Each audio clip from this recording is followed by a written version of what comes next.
Please subscribe to Face TV Africa and turn the notification on. Face TV Africa, ẹ jọ̀ọ́, subscribe, hete. Face TV was Swoby.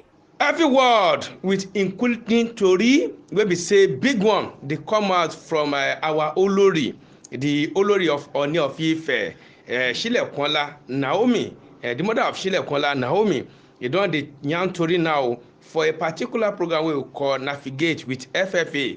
E talk so tey as dem born am, the way e take come out from im mother womb, all this kind tori e talk am with full life experience wey don happen to am, how e get to this life and how e still dey survive all the experiences e dey for this matter tori. The one wey I wan come tell you wey be say e shock person, e shock me well wey I wan make you lis ten to very well, na the issue wey e dey talk about violence within husband and wife for house. The thing wey dey happen to person wey be say e dey beat im own husband and the husband wey be say na gbas im dey give im wife. All this kind thing wey be say e no good for society. E mention am, talk and give us a lot of experience wey be say we no fit forget am. I wan make you learn from Naomi, the Olori, the wife of Oni of Ife, the papa patapata for Yoruba people, Yoruba race. Make you lis ten to this, make you hear well.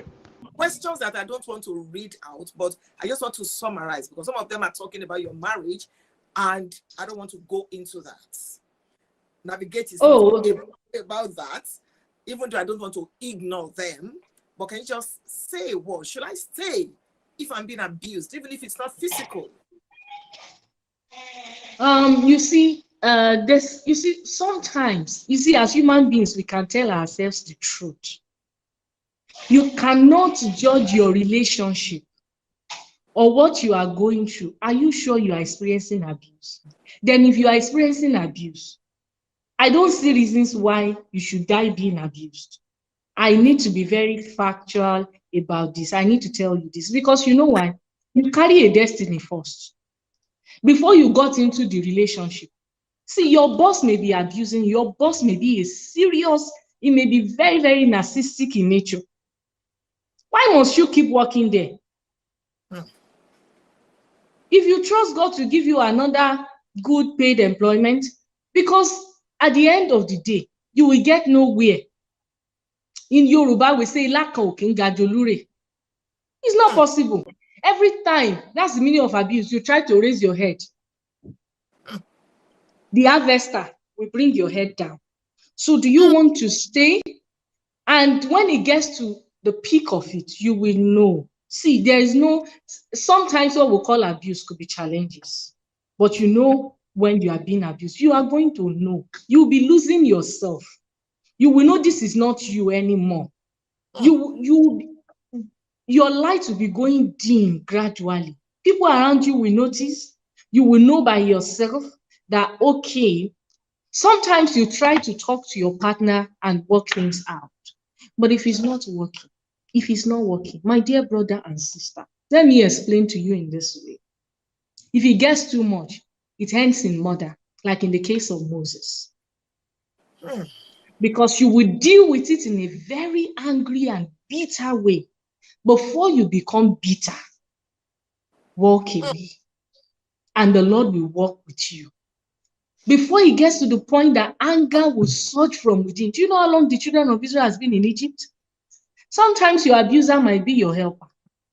It's still not an excuse to keep sticking your neck. Oh yes, the Egyptians were helpers to the Israelites. But when they were being abused, oh no, they cried unto God and God heard them. Do you realize that how they escaped, everything that they needed was provided by God? In fact, they had not the chariots and the horses, save for the rod in the hand of Moses. And the Lord was with them and he saved them. So you can know, if you are a child of God, you have a privilege to talk to the Holy Spirit.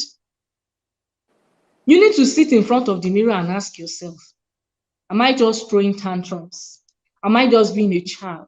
Is this painful? You know what pain is. Doctors will ask you in the hospital on a scale of 1 to 10, how painful is your pain? You should be able to tell. We all know what abuse is. You should know what what your spirit can take. If the children of Israel stayed there, they will never know a Canaan. So that is it for me. And those talking about my marriage, this isn't about me. As a preacher, you make nothing about yourself. And I can't see the questions. I don't know what you're asking me, but just know that I've anchored in Jesus. The storms of life have braved. So I have an anchor, and the ship is standing firm. God is able. Don't worry. God bless you. As regards domestic violence or abuse, it's two ways. I love the fact that you expatiated on it. In Africa and in Nigeria especially, we believe that the only time you are abused is when somebody eats you. But it goes deeper than that. Whatever you are doing too much, and it's weighing down on the psychological fitness, the health of the other person, the total well-being of your partner is an abuse. And I stand against it any day, anytime. I do not believe that anybody deserves that kind of life, because let me tell you, it is very, very hazardous to our health. It's very hazardous to the sanity of our society. A lot of bitter women are products of abuse. A lot of bitter men are products of abuse. You can only exude what is being put into you. If you are constantly being put down by a man or a woman, whichever way, probably he's eating you or she's eating you, or talking down at you, or taking over your finance, or doing all sorts of things to put you down. When you are coming out, you are going to be acting in such a manner that people will know something is wrong with you. In your workplace, you will not deliver the way you should. You won't be a good part of our society. So nobody deserves it. Our God is a good and is a gracious God. If religion makes you feel like you need to do it, well, Jesus Christ is beyond religion. The Holy Spirit cuts across. God speaks to everybody. So don't you think that standing up for yourself and saying no to abuse is going to make God run away from you? No. Do you remember that when Moses stood up for his people, and eventually in the process, a murder was committed? That is how bad it was, because he stood up against enslavement, against slavery, against abuse. He ran away.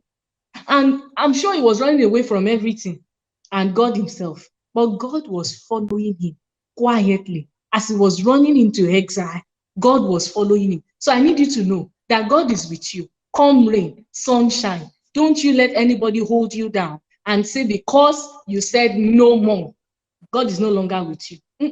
God is for all. God is a universal president. It's for everybody, black, white, green, all sorts of colors, all sorts of codes. He understands you. Mind you, let me remind you that Moses was learning magic. I've said this before and I'm going to say it again. All he knew was magic. That's all he knew. And then the God of Israel needed to speak to him, because God understands that nobody deserves to die in abuse. And God went to him in the burning bush, because that was the experience he knew about. And how was God going to get his attention? In the burning bush. God became his friend, his partner, gave him power, empowered him. He went back, delivered his people from abuse. See, Nigeria itself is going through abuse. There are certain things that should not be happening. So it's not just in the home. I sincerely and seriously stand against it. God sent Moses back. He withdrew his people from the hands of their slave masters, brought them out into a free land, and God was waiting for them. Of course, when you come out of abuse, there's going to be a wilderness experience, like for the children of Israel. But in that very wilderness, the Lord is waiting. You will experience the greatest revival of all time, and you will see the living God. God bless you. Please subscribe to Face TV Africa and turn the notification on. Face TV Africa, subscribe, Face TV was Swoby.